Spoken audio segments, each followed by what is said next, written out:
I'm doing okay. Uh, Good. uh, I'm really glad we could finally get the time to chat. So thank you so much.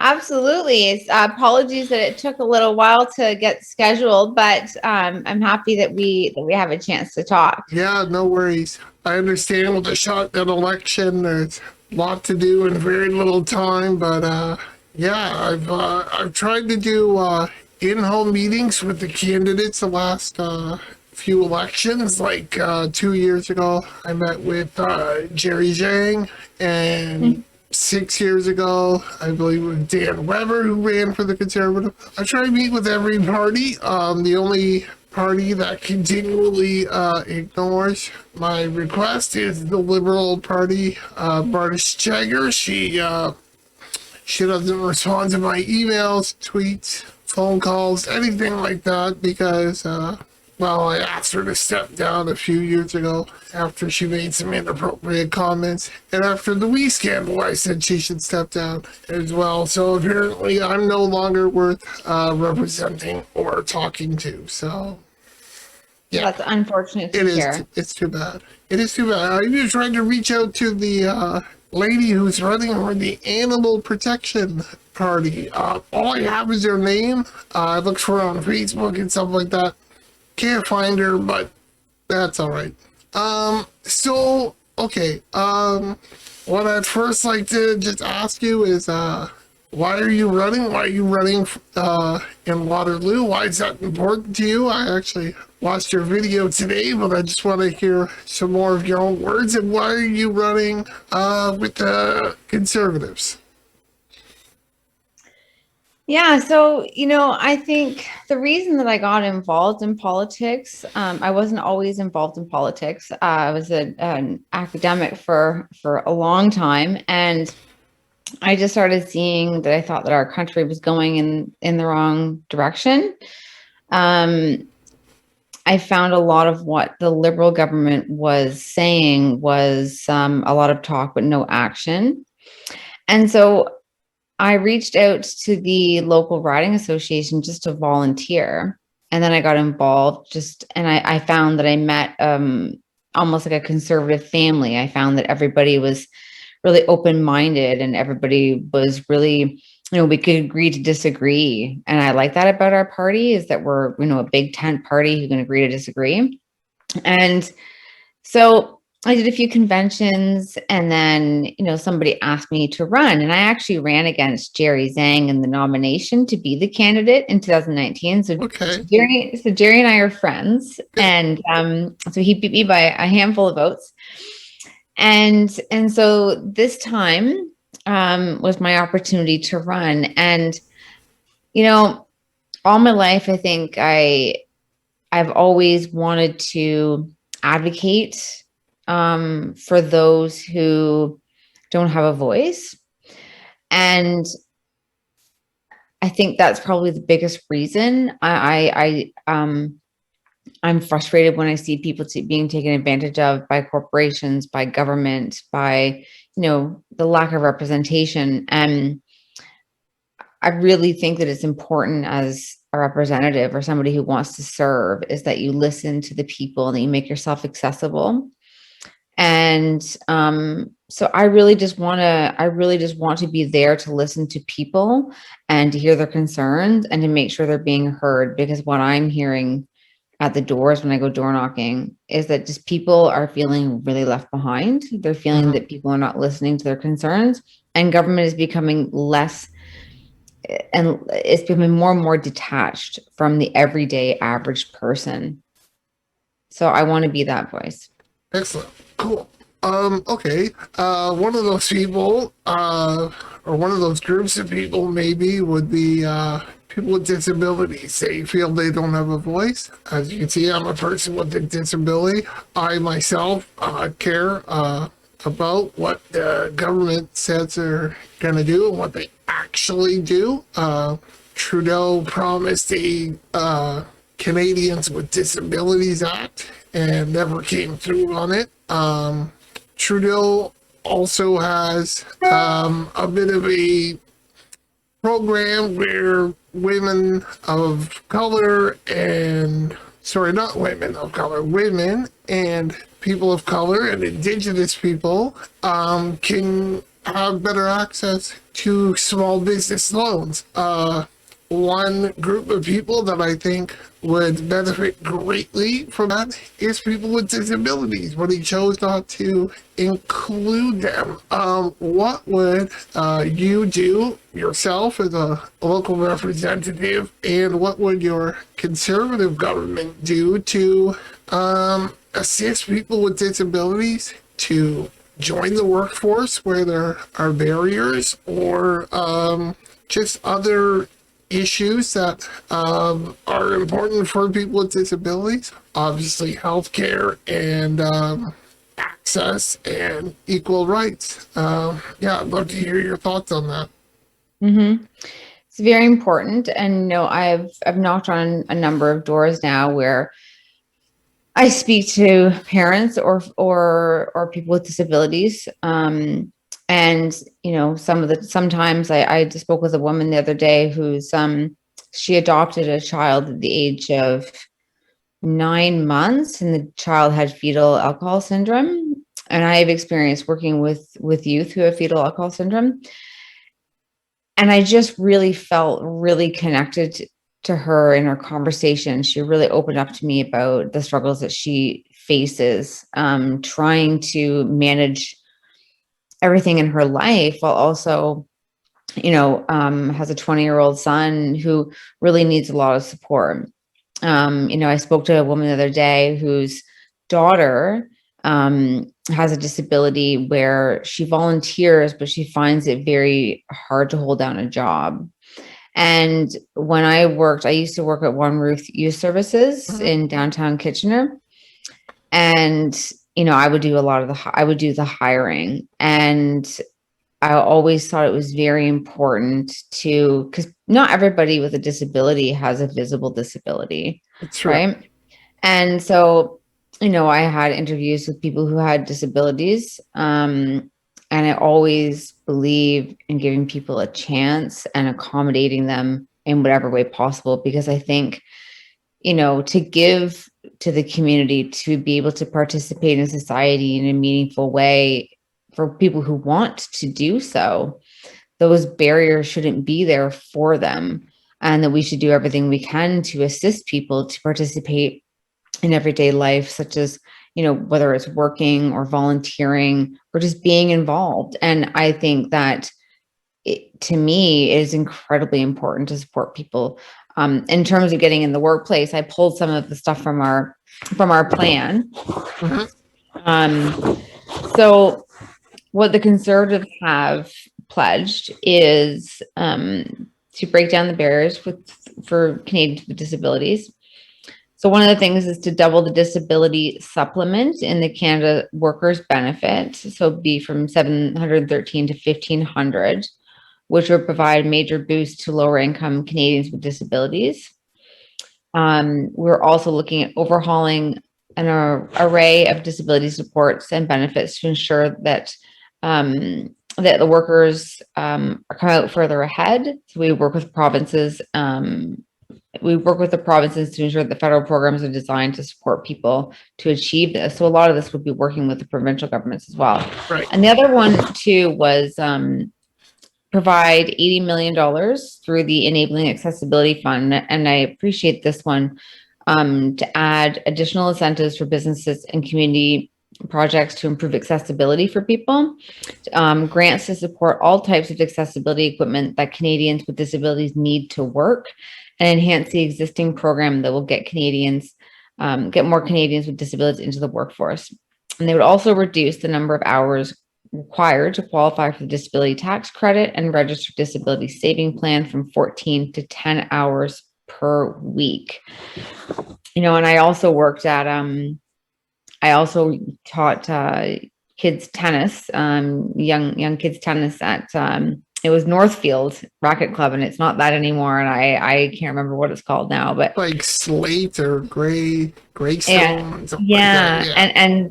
and one of the fellows that I played tennis with, he worked with people with disabilities and often ones with this, with, not, they weren't visible. We wouldn't know, Right. and his job was getting people into the workforce and working with companies that were, that would hire people with disabilities. And some of the people that he had supported getting into the workforce were at Northfield, and I thought that was wonderful.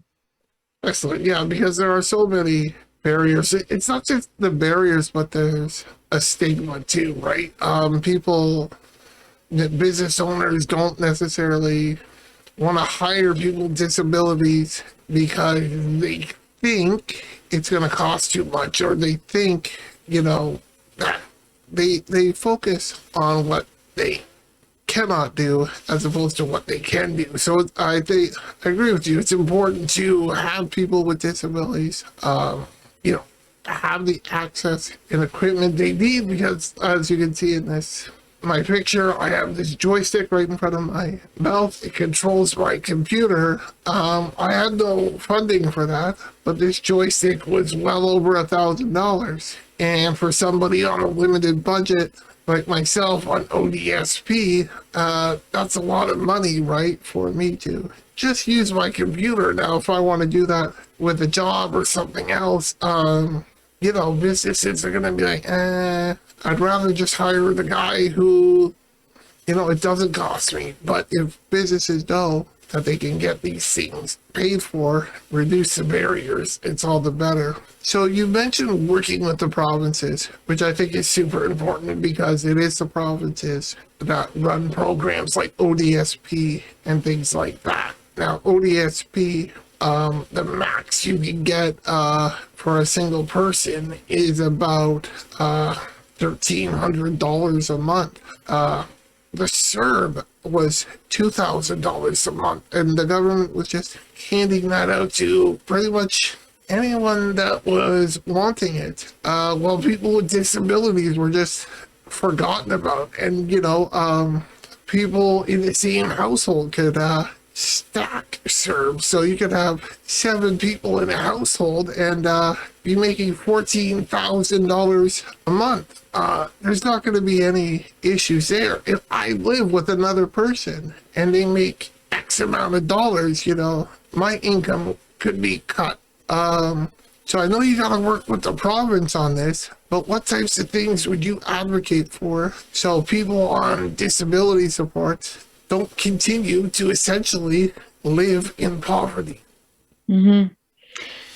I think there's a role for the federal government to play, and whether that is additional, transfers to the provinces. But, the disability, like ODSP, is not enough for somebody to live off of. And it's a shame, because this is no fault of anybody, no fault of people living with disabilities, is no fault of their own, and they shouldn't be punished. I mean, I almost look at it as not punished, but they shouldn't be further marginalized in society because they cannot afford to live. And I mean, I've heard stories, and having worked with youth who were on disability for various reasons, it's just not enough. It's just simply not enough. And having to choose, there's rent. Yep. And then there's also, buying a new winter jacket, or all of these additional things. And for me, I want to focus on supporting and helping those that need it the most. And that is, whether that almost sounded a little bit politician-y, and I don't like to sound that way. My priority is to really help people who do need it the most. And that shows through my work. And that would also involve working with people with disabilities, and to encourage, through my voice, the federal government do something to support the provinces more too, whether that's increase the funding, looking at the different different mechanism we can use through health transfers. But I certainly think that it's something that we absolutely need to do. And I don't think anybody should be put at a disadvantage because of their disability. I 100% agree. Yeah, because Canada, we're a country that usually takes care of our own, but we're kind of failing in some circumstances, and we try and help other countries or other people from other countries as well, whether we welcome them as immigrants or refugees. But like refugees that come to Canada get more money per month on a person by person basis than people with disabilities. And to me, that just, it doesn't make sense. It's not that refugees don't deserve help, but I think I like to use the analogy of a family. If Canada is a family of four with, two parents, two kids, and you're making just ends meet, and you can barely afford to support your children as it is, would you adopt a third, fourth, and fifth child into your family while you're struggling to put food on the table for four? It just doesn't make sense. So I think if Canada is going to continue to be the country that it is, we first have to take care of Canadians and then the people that come to our country. What do you think of that?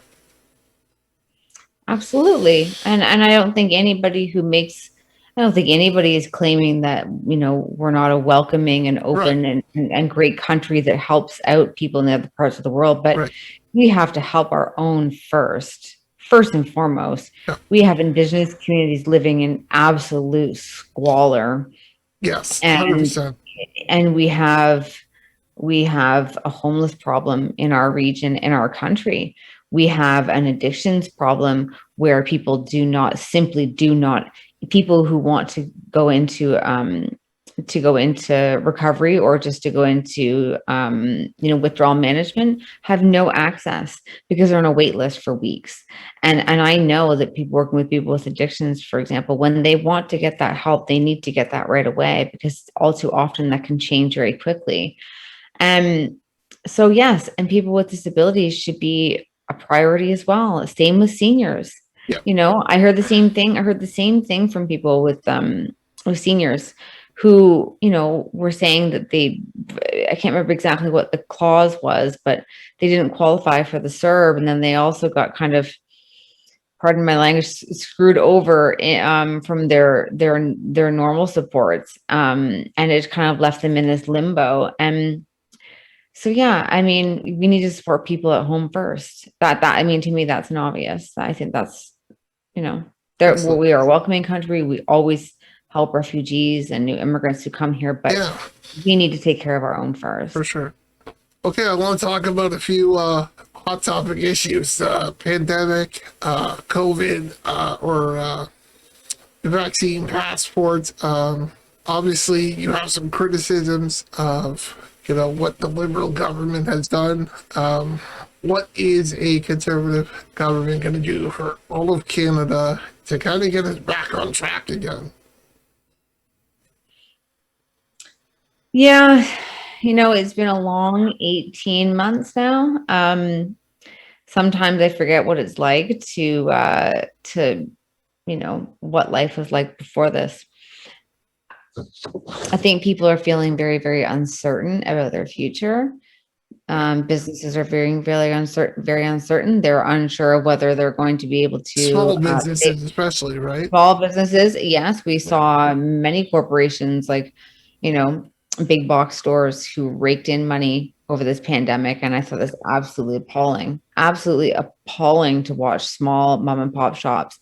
I always support the local. There's a few places I go to that are just local mom and pop shops, and I would eat out a lot or Yeah. order in.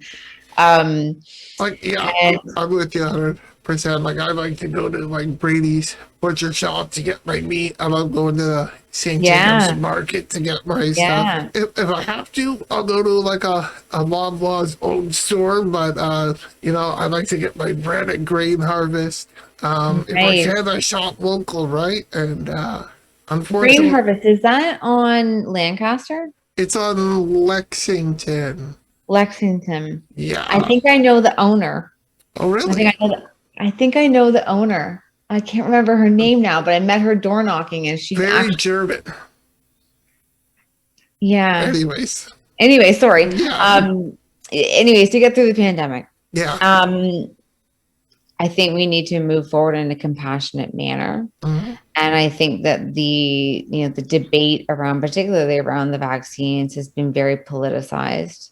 I mhm. mean, I support vaccines, Yeah. but I also support people's right to choose what they, Okay.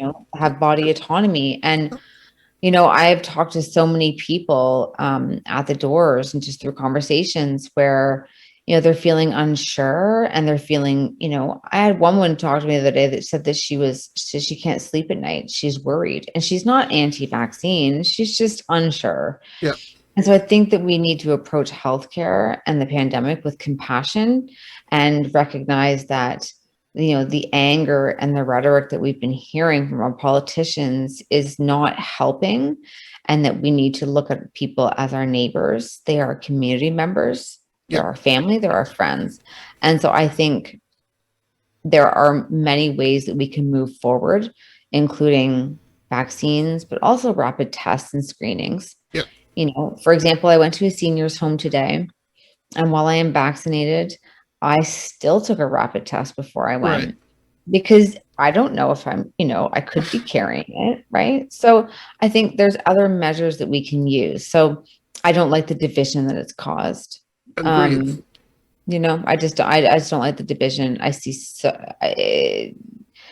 yeah, it's a wedge issue, and It it is should a be wedge broken. issue, and I think the liberals are saying like there's no reason why you shouldn't be vaccinated, so therefore vaccine passports are a good thing. Except I think the numbers show that the people who are not vaccinated are again people who are on the edges, on the marginalized parts of society. It's people with disabilities that can't get to where the clinics are taking place. I personally had to wait an extra long time because I was waiting for a home visit. I only got my second vaccine shot in August. So, I mean, if they had implemented a passport earlier, even I wouldn't be allowed to enter certain places. Poor people who don't have transportation, or people who are distrustful of the government and things like that because they've been kind of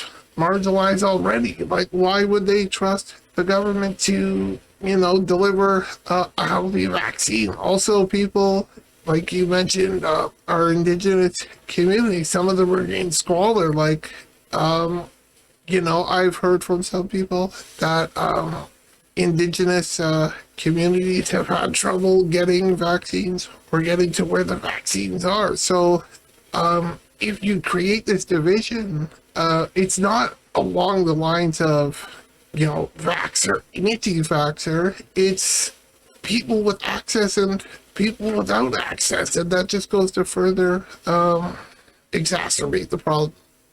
Absolutely. And I don't promote any kind of system that perpetuates segregation. Right. It's right. 15% of Indigenous people identified as people who had no intention of getting the vaccination. There's a history there too, Yeah, right? of There's a course. history. They I don't. They mean, don't trust our government. they don't trust government. Oh, So I don't think they're going to trust government anymore when we're yelling at them that they're yeah, not going to be allowed to get on a train or a yeah. plane. And I just don't think that's the right approach. I agree. That makes sense. Um, Awesome. I said about 30 minutes, so we'll wrap it up pretty soon. I think I just want to ask you maybe it's another bit of a actually it's not even that hot topic anymore. But Bill C10, it was talking about like hate speech.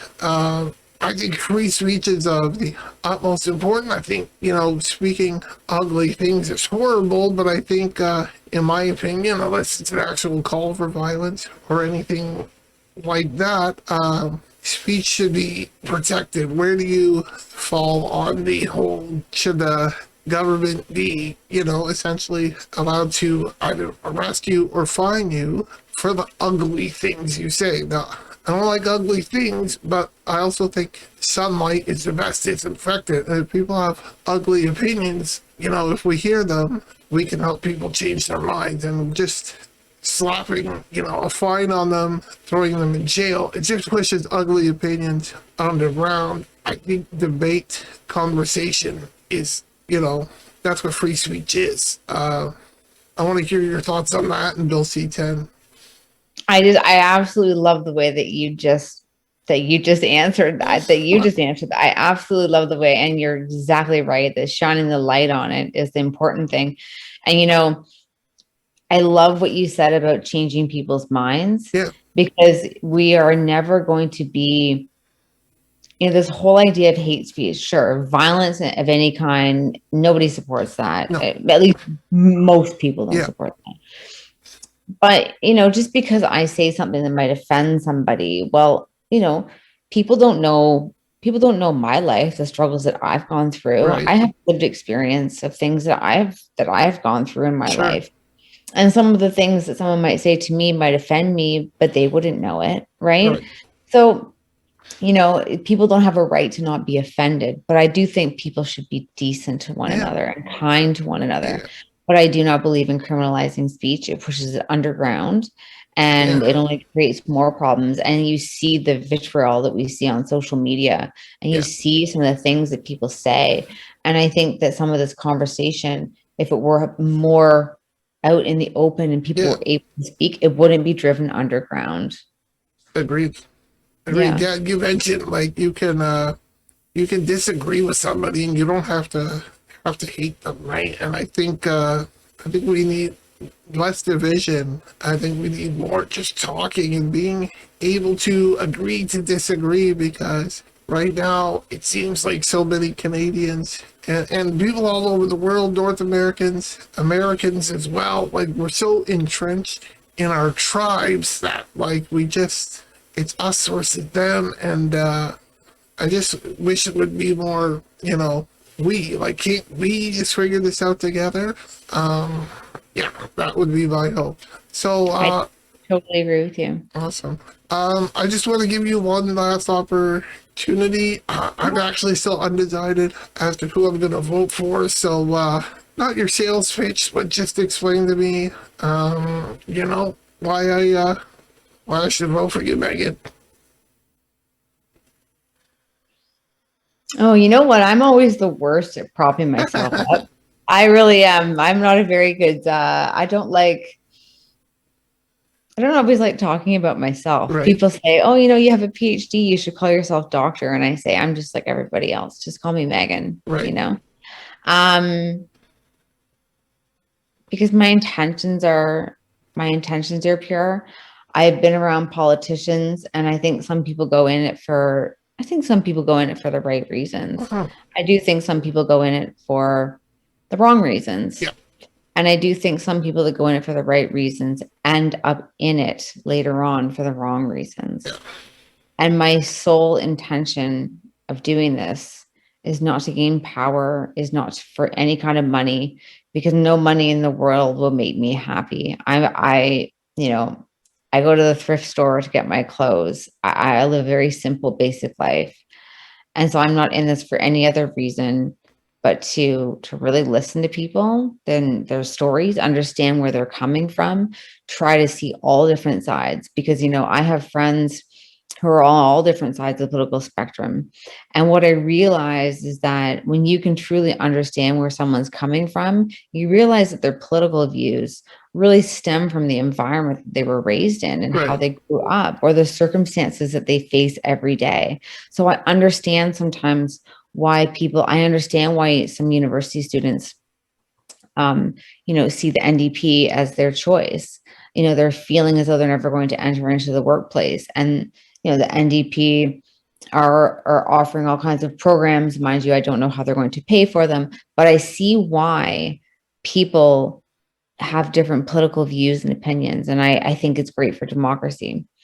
I think that for me, I just really want to understand where people are coming from Yeah, and to work on all sides of the aisle. I want to work with all different parties. And that's what I pledged to do, is to try to have less division in politics and just, working for the people instead of the party. That sounds great, Megan. Thank you so much for your time this evening. Can I just say it was a real, do you go by Josh or Joshua? Either normally Josh. Josh is good. Josh. Yeah, It was a real pleasure, and I'm really happy that you reached out and that we had an opportunity to connect. of And course. did I knock on your door? Do you know? I don't normally answer my door, so Okay. I probably didn't know if I left a flyer or not, or if I had, I just didn't know if I had knocked on your yeah. in your area or whatnot, but I okay. live in the Shamrock Co-op, right by Conestoga Ball. Have you been in that neck of the woods? I have been in around there, but there are some streets that I have missed. There's I've just been so many doors, right? all over. We've managed to get to 18,000 so far, my team and I. So trying to get everywhere. Excellent. So, well, thank Yeah. you again for spending some time with me. I really appreciate it. And yeah, have a great evening. I really appreciate it as well. Thank you so much. All right. Bye Okay. bye. Bye bye.